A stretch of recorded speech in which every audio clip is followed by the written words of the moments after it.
My mum had only one eye. Growing up, I hated her for it. She was such an embarrassment to me. My mum ran a small shop at a flea market, collecting little weeds and random trinkets to sell. She worked tirelessly to make just enough money to sustain us. But to me, her efforts were just another reason to be ashamed. I just could not understand why she had to be so different from everybody else, why she had to be my mum. I remember one day during elementary school, it was field day, and my mum showed up. I was mortified. How could she come to my school with her one eye, knowing how much it embarrassed me? I threw her a hateful look and ran off. Later that day, my classmates mocked me. "Your mum only has one eye," they jeered. Their taunts echoed in my ears, fueling my anger and shame. That evening, my anger boiled over. "Mum, why don't you have the other eye? You're just going to make me a laughingstock. Why don't you just die?" I shouted. She didn't say anything. She just looked at me with that one eye, her expression unreadable. For a fleeting moment, I felt a pang of guilt, but it was overshadowed by a twisted sense of relief. I'd finally said what I'd been holding inside for so long. That night, I woke up thirsty and went to the kitchen for a glass of water. There, I found my mom sitting at the table, silently crying. She was trying so hard to stifle her sobs, as if she didn't want to wake me. I stood there, watching her in the dim light, a knot tightening in my chest. But I turned around and went back to bed, not comforting her, but rather letting my anger win over my guilt. I decided that was the life I wanted to leave behind. I studied and worked hard, eventually moving to Seoul, where I entered a top university and then built a good career.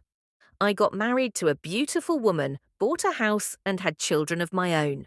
I was proud of the life I had created, a life that was far removed from the one I left behind. I never looked back. I will never forget that day. She came to my house without warning. When I opened the door, my heart fell. It was still my mother, but that one eye had not changed. My little girl viewed her and shouted for fear of her appearance. Enraged, I yelled at Mum, "Who are you? I don't know you. How do you have the nerve to come here and frighten my daughter? Get out!"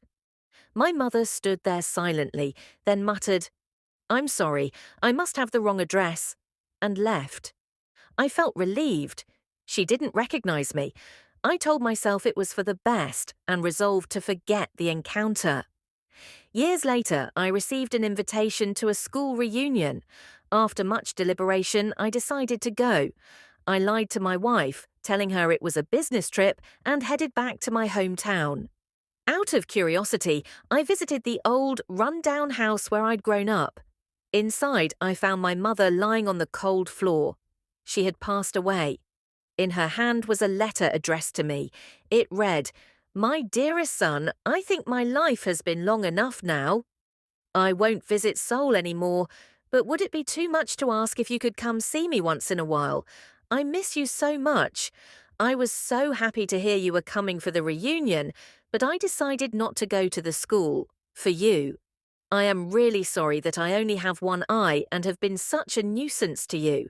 You remember when you were very little when you got that accident and lost your eye? As your mother, I was not ready for you to grow up with one eye. So I gave it to you. I was just so proud to see my son, seeing a new world for me with that eye.